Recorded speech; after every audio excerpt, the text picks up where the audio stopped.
This podcast is brought to you by Deepbridge Capital LLP. Deepbridge is authorised and regulated by the Financial Conduct Authority.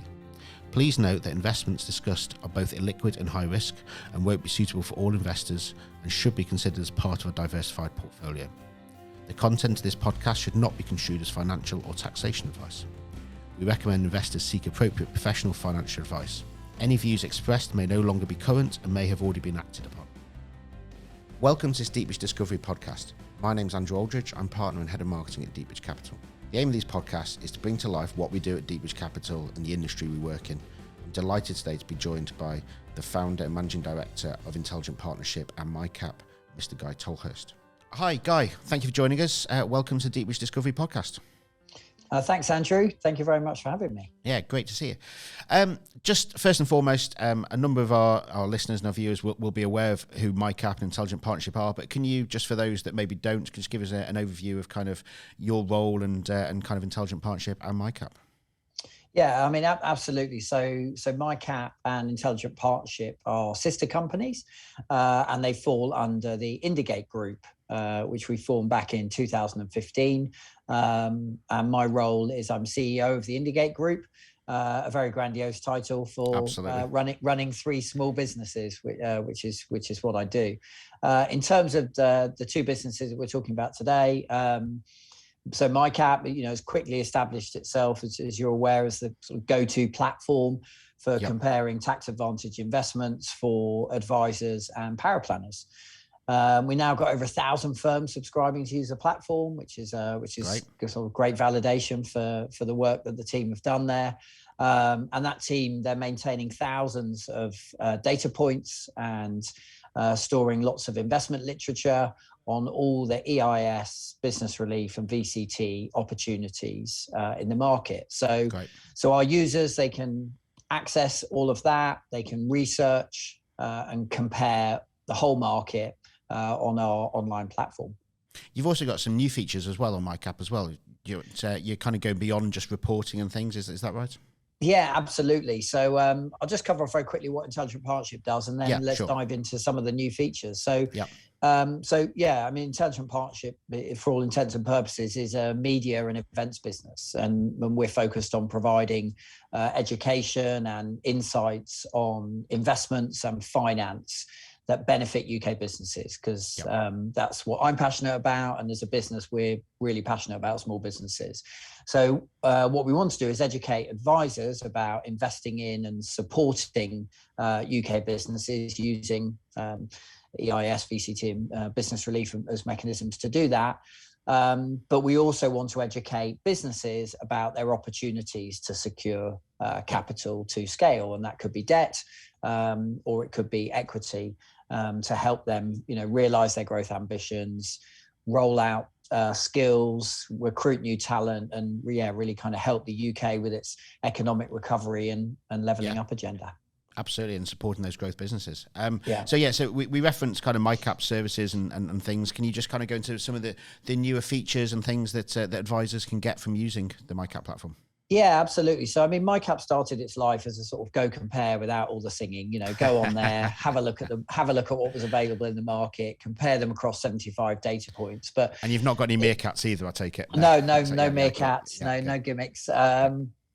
And how it's evolved is effectively we're an advisor first platform. So really what we wanted to do was make it more efficient for advisors to write this business. So save them time, save them money, and make it easier for them to write this business, as well as protecting people that were writing business potentially for the first time or writing a lot of this business. So the services that have evolved out of that, focusing on sort of making it easier and quicker, is the ability to quickly go on there, apply some filters and get the market down from, say, 150 offers down to 15. So immediately whole of market view, and then make it more manageable. They can then do some comparisons, so a side-by-side comparison, which they can print out with their name on, client's name on. And that's the sort of the first real thing in terms of protecting themselves. So we advocate, and a lot of our clients now require a comparison on every client file. And that's really important if you're looking sort of 5 years ahead of who might be looking at the client files. We also then have a portfolio builder tool, so they can look under the bonnet and see what's it going to look and feel like for their clients if they're diversifying across different strategies in terms of the sector allocation, the stages of company, blended charges, blended returns. So previously, you imagine if all you had to work off was an IM and the investment provider Absolutely. literature, and now what you can do is actually you can take all the pertinent data points and start slicing and dicing those into different scenarios. It's really making things much closer to the tools that advisors have available in the mainstream market. So that's how it evolved, and then that's all supported by the reviews that we do on the investments and managers. Some of our newer services are around an audit trail tool. So we track every single click that a user does on MiCap, and by doing that, they can build up an audit trail for them as an advisor or a power planner of all the research they've ever done on tax advantage investments. But they can then allocate that to specific clients. So again, protecting their advice business, they can put that on the file. Another new service that we launched, it's been going a couple of years now, is our panel support services. So we now have 43 panel clients. So these are large Swiss banks and large UK national wealth managers that use MiCap to support them in putting their panels together. And effectively, they leverage MiCap's data to construct their panels, and we screen the market on a quarterly basis for them against their criteria. And we're about to launch a new service, but our kind of most recent service after panel was our client reporting service. And any advisor that's ever written a volume of tax advantaged business will say, what a sort of dog's dinner it is trying to collect all of the data and the performance on all of the underlying investments. So we came at this slightly differently, trying to work with the fund managers, and effectively we developed a cross-market, white-labeled client reporting solution where we would go and collect all of the different data from all the different fund managers and put that into one report. So they could share that with their clients on a quarterly basis and see performance of all of their underlying investments, the available tax advantage, where the money had been deployed, and multiple of money return and those sorts of things. And sometimes that's the first time a client has actually seen any performance, let alone side-by-side performance across their whole portfolio. So that's been a big growth area. We're now reporting on over 2,000 investors. I was going to say, I think, I was recently on one of these podcasts reminiscing with Ian Warwick, our managing partner, about kind of when we first started in the IS space ourselves at Deepbridge, and kind of the shock of the lack of transparency in the market, kind of, again, pre-investment and post-investment. And I guess that's kind of, you've kind of followed that journey, and thankfully the market is a lot better, largely thanks to MiCap and other review agencies, etc. But that must be quite pleasing for you to have seen that kind of that growth in transparency and giving kind of more access and more information to people to make informed choices. I mean, I think what it's done is it's helped advisors' confidence in this area, but not also the advisors. It's helped compliance firms, so service providers like the 360s and the Simply Biz, or if you're a national and a network, there's more confidence in the sort of business assurance teams there that actually this isn't the Wild West, that there is documentation available, that they can build an audit trail of their research, that there are independent reviews available. So what you're seeing is more advisors writing business in this area, for the first time, and more confident in writing this business, and also more confident to diversify. And I think that's probably been the biggest change. Is the ability to be able to diversify with rationale, rather than diversify just for the sake of it. Not just finger in the air stuff, but actual genuine kind of information behind it. And again, from our perspective, I think one of the things that I like looking at on MiCap particularly is fund performance, and you can compare funds and over times, etc.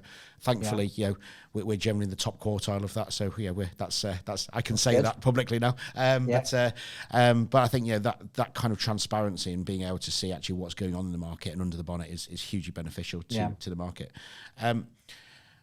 I guess kind of talking about that, since you formed both organisations, you must have seen some massive changes. We've had a patient capital review and various things in that time. Can you just talk around some of that evolution that you've witnessed in the sector? I mean, I think in terms, you nod to the patient capital review, and I think that's absolutely right. In terms of there being a genuine risk to capital, I think that the fund managers' strategies and the companies that are receiving the investment is exactly where these reliefs were intended to be. So I think that is benefiting the right businesses, and the asset-backed strategies of the past, have gone quite rightly. So I think the tax reliefs are centered exactly where they should be, and what we can now start to do is really measure the impact of these investments, and looking ahead to the sunset clause, which isn't too far away now in 2025. It's really important to start considering the impact on job creation, tax take, and all those sorts of things. In terms of how the sort of tax efficient investment market has evolved, I think that you've seen a lot of new entrants, and not as many in VCT. Understandably, Pembroke was probably the noticeable new VCT that came into the market, and obviously Octopus just launched their Future Generations VCT. So some developments and evolution there in the VCT market. A lot of new EIS offers, potentially too many. In my view, and making it a little bit harder for advisors, and sort of creating this peloton, really. Is it also that maybe they're all kind of fighting over the same bits of business as well, and therefore going to struggle?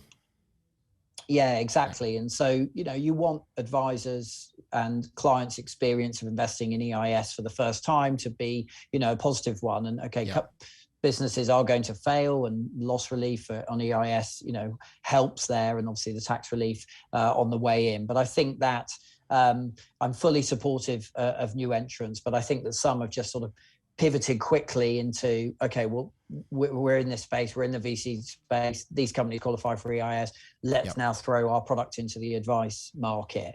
So I think that that's interesting. I think another area is, ESG has been, very, very prevalent, and quite a lot of sort of greenwashing as well in the mainstream market, but it is starting to filter down into, tax efficient markets as well, and some real focus on sort of innovation in there. We've seen a lot of improvements as well around governance, particularly on business relief strategies, after there was sort of a noticeable failure within that market. So I'd say an overall improvement in terms of independent governance, corporate governance more widely, some good innovation as well, and EIS strategies targeting some particularly interesting sectors like life sciences and stuff that you obviously invest in.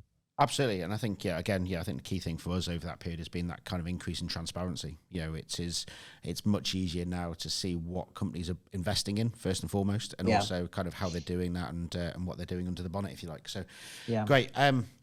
So I guess kind of if you're talking to advisors, what would be your kind of one bit of advice you'd give to an advisor looking at the tax efficient space for the first time? So often the first bit of business is the riskiest bit of business, because it might be for a new client, it might be for a high net worth client who haven't previously considered these sorts of investment for. And generally the one bit of business writer or the occasional business writer can create a risk, because focused on that, and it can sometimes make PI insurers nervous or compliance firms nervous. So all I would say is try and future-proof the work that you're doing as much as you possibly can. So think ahead to 5 years' time, 10 years' time, when you might be wanting to sell your advice business, and imagine what somebody coming in and saying, okay, let's have a look at the quantum of high risk business that you've written. Let's have a look at some of those client files. What might they expect to see in 3, 5, 10 years' time? And if what you're doing currently in the mainstream market, and then think, is that sufficient for the tax advantage market? And all we would say is that with what's available in the market now, and nod to the tools that we have available in MiCap there, in terms of the illustrations and the timelines and the highlights and considerations in our reviews, there's no reason that you wouldn't have a very detailed suitability report. There's no reason that you wouldn't have a comparison on file if you're making one recommendation to show that you've at least compared it. There's no reason you shouldn't have a personalized research document. So all I'd focus on, what might some of the expectations be if they were valuing your business and coming in 3-5 years' time. So that would be my kind of bit of advice. Yeah, I think that's absolutely pertinent. I think when several years ago, and since might have changed, but I remember speaking to Issa, the Director General there at the time, who obviously we both know, and Mark was saying at the time that actually the stats for number of complaints and the percentage of complaints about EIS and VCT business was extremely low in the market, and that was partly because so much soft facts, so much was put into suitability reports to make sure that they were heavyweight, etc. And I guess as EIS, VCT, etc. become more commonly used, I hate to use the word mainstream, but more commonly used by advisors, I guess it's about making sure that those standards don't slip as they become more confident. And I guess your tools kind of help them and empower them to do that. Yeah. And I think that, in reference to that mainstream, it's often thrown around. I think that what's happening is it's becoming more mainstream as part of a financial planning proposition. Absolutely. Even though the investments themselves, aren't necessarily considered mainstream because of the risks that are potentially associated with them and appropriateness and suitability of those investments. So I think that advisors quite rightly are looking at these sorts of investments. It's great to see that the complaints on them are low. Unfortunately, when there is one and there's a noticeable thing, it's in the financial trade press, but if you look at it in the context of numbers, I remember one particular sort of high profile one, I would imagine it would be low. And this is where the compliance functions, are doing their job. And compliance used to be in the basement, and it's now in the boardroom. And quite rightly. So as it should be, absolutely. Excellent. Yeah. And so I guess we kind of talked, kind of looking back. I mean, are there any changes that you'd like to see to the EIS or VCT market or tax efficient in general? Any kind of changes to the markets or government kind of thinking or anything like that you'd like to see going forward? Well, there were some campaigns in and around the sort of lockdown and things like that about increasing tax reliefs and things like that. But my personal view is I wouldn't tinker with the tax reliefs at all. I think that they work. They're attractive enough for investors to encourage business investment into businesses that may not have been able to secure finance in other areas. I think really what needs to be done, and this is effectively an industry stakeholder wide initiative, is much more work needs to be done on the impact of these schemes. And the data exists. So HMRC will know exactly which companies have benefited from EIS. Okay. And if you look at Treasury, HMRC, the data that companies like ourselves have on, EIS fund performance and where the money's been invested, companies like Tolhurst have in terms of capital that's been invested. There's a sufficient enough data set here to measure the impact of EIS on job creation, on tax that's been tax take and all those sorts of things. And I think that as we look towards the sunset clause, I'm certainly passionate about getting more impact stories out there, not just case studies, but data supported by case studies and entrepreneurs telling that story that if it wasn't for these reliefs we wouldn't have been able to start the business or we wouldn't have been able to grow the business. Absolutely. And you mentioned kind of some of the interesting sectors and that we invest in life sciences, and on that very point I was talking to the CEO of one of our companies which is a cancer diagnostic tool, and we were talking about the commercial pressures and struggles, or not struggles but challenges during the COVID period when they've not been able to go in and roll things out and do training in a clinical environment. But as he said to me, in 2 weeks prior to I'd seen him, there'd been three ladies in one of the NHS they work with who had both been screened and diagnosed with cancer and could go down the treatment path that wouldn't have been without that device. I mean, it's those kind of impacts as well. Absolutely. It's not just the jobs, the HMRC side.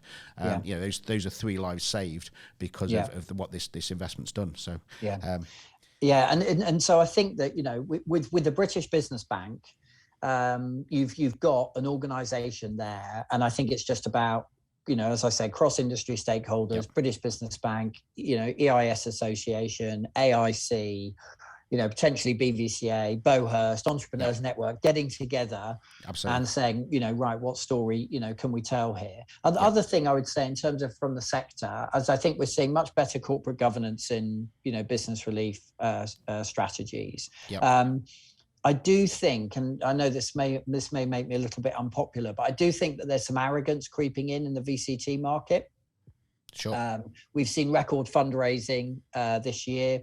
So I think that there needs to be more work done in terms of what they're giving back.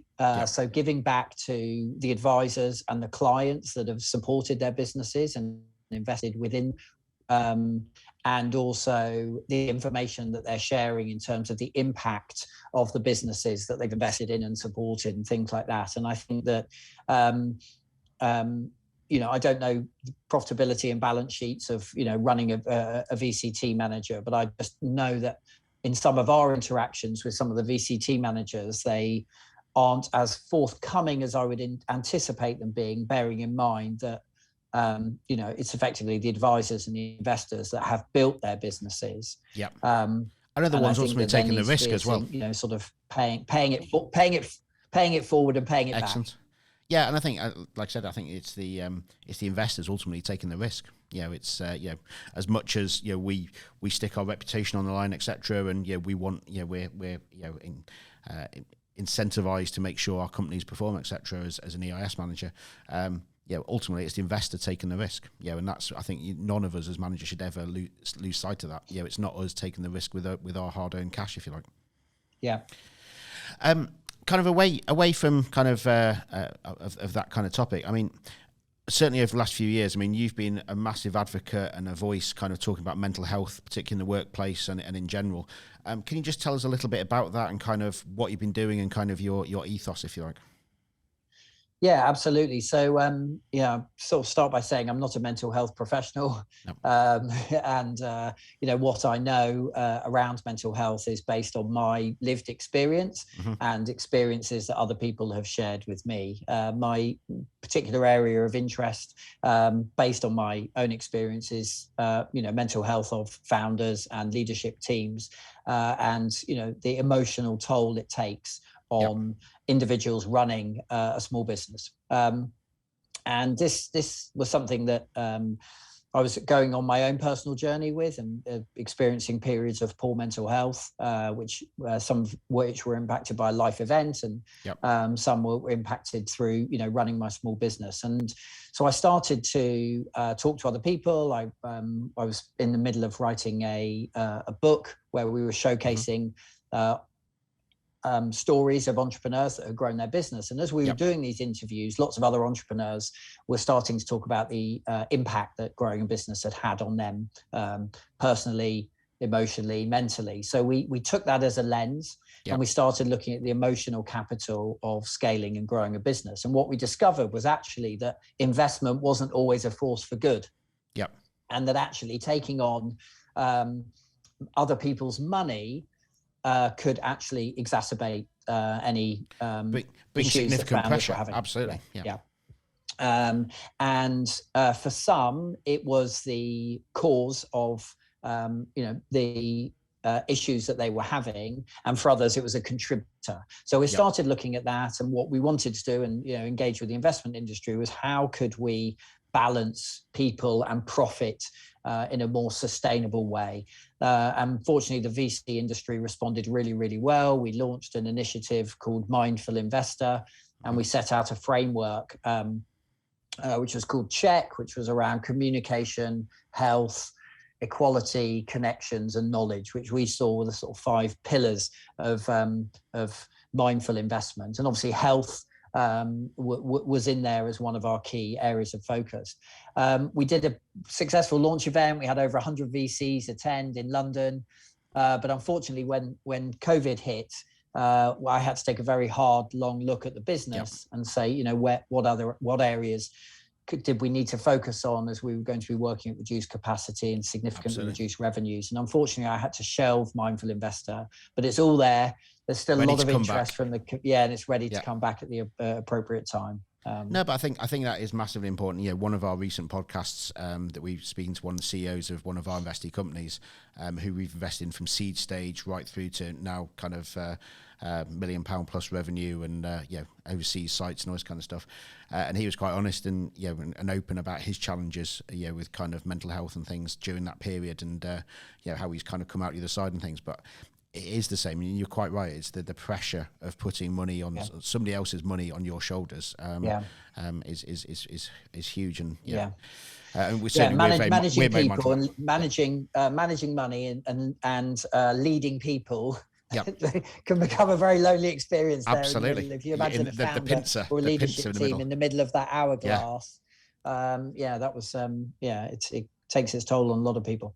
I think we're very conscious of when we're investing with people, and I think it comes back to when we often talk that the due diligence stage of investing companies, we can do all the legal due diligence, the financial due diligence, but it's the people due diligence as well, and it's not just about do we like them, do we respect them, do we get on with them, but it's also have they got the skills to cope with what they're doing, etc., and are they open, and will they tell us if they've got problems, and that includes personal as well as kind of business things. And I think that's hugely important, that again that communication word that you keep referring to is massively important there, to make sure that people aren't suffering in silence.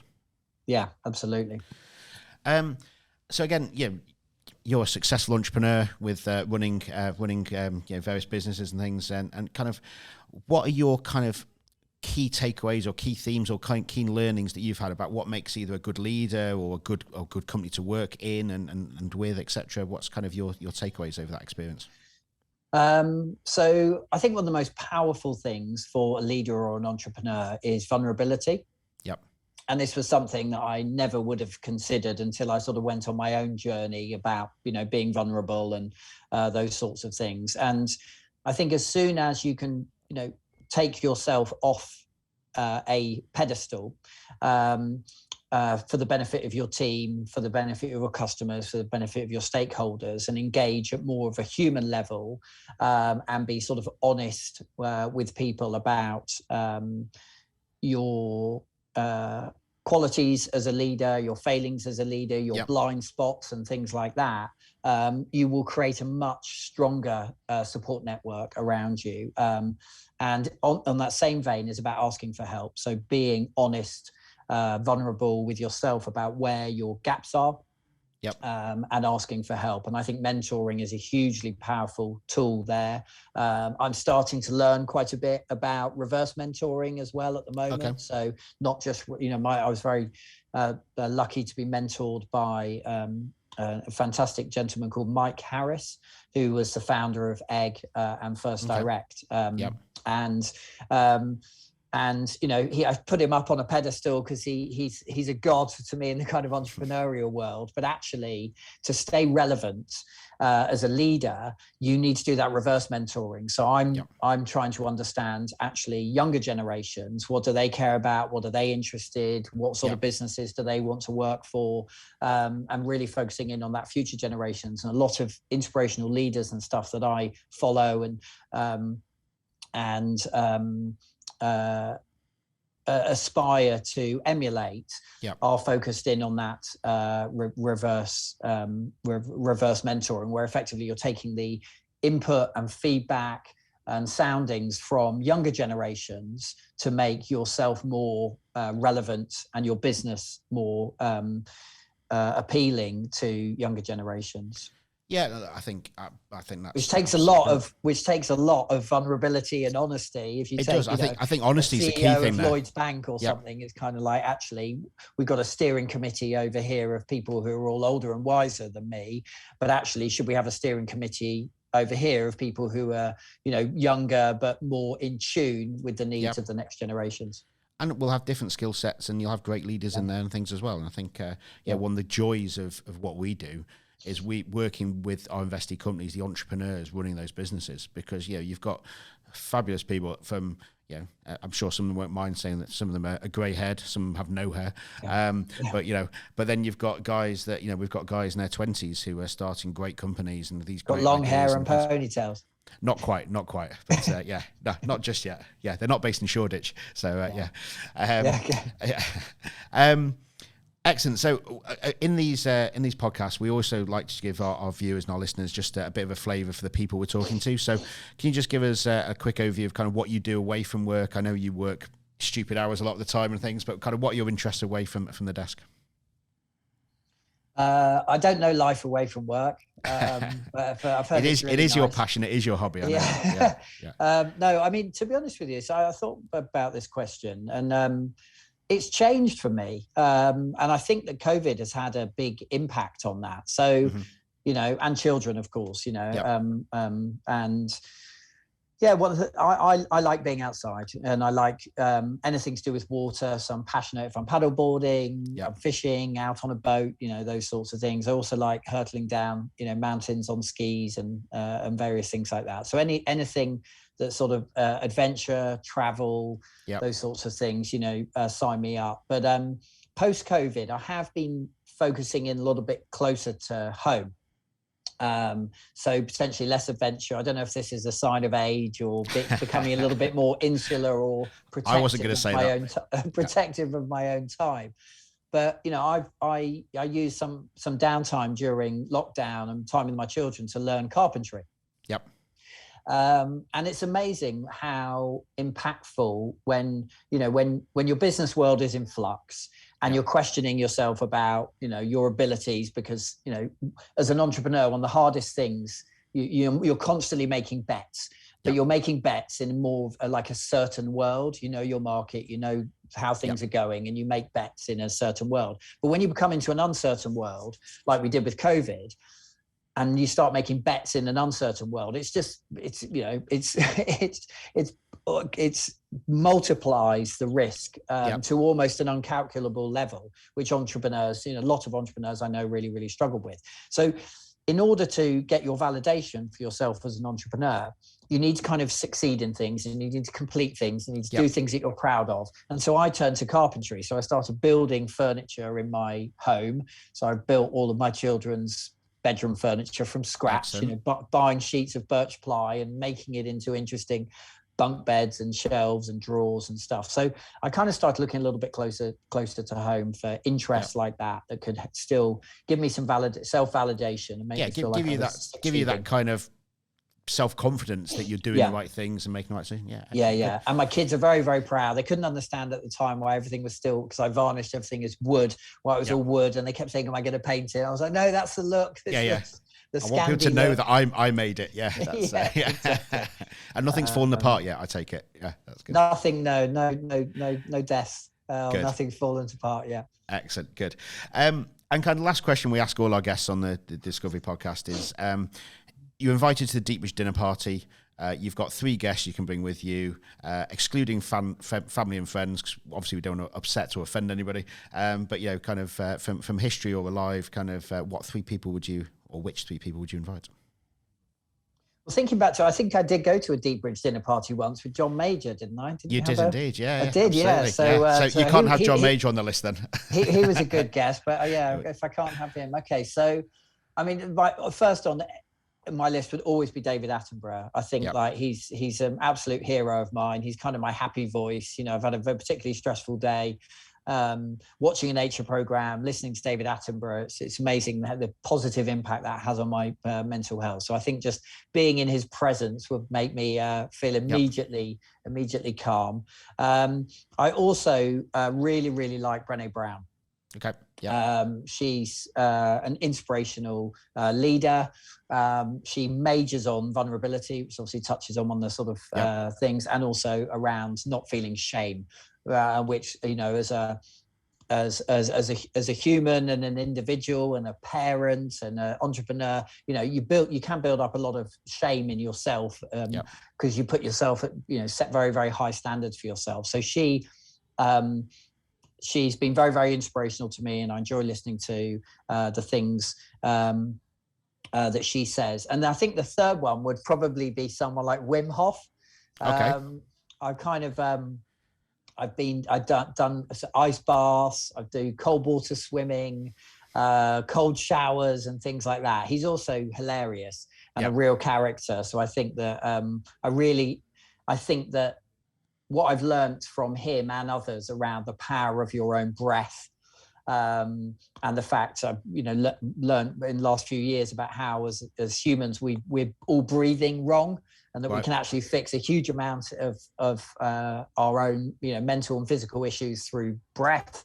and also the fact that through cold water therapy and lots of things that Wim Hof gets involved in, very quickly and easily you can do things to improve your outlook, your day, and all those sorts of things. So yeah, a bit of a weird mismatch. David Attenborough, Brené Brown, and Wim Hof at my dinner party. I have to say, I think we've done probably about a dozen podcasts so far. David Attenborough's come up a few times, but Brené Brown and Wim Hof have not come up so far. So that's good. Excellent. Well, thank you very much for your time, Guy. Really appreciate your time today, and I look forward to catching up with you soon. Yeah, it's been a pleasure. Love talking to you. Thanks so much, Andrew. Thanks, Guy. Thank you for joining us. If you have any topics you'd like us to discuss in future Deepbridge Discovery podcasts, please email us at discovery@deepbridgecapital.com. This podcast was brought to you by Deepbridge Capital LLP. Deepbridge is authorised and regulated by the Financial Conduct Authority. Please note that investments discussed are both illiquid and high risk and won't be suitable for all investors and should be considered as part of a diversified portfolio. The content of this podcast should not be construed as financial or taxation advice. We recommend investors seek appropriate professional financial advice. Any views expressed may no longer be current and may have already been acted upon.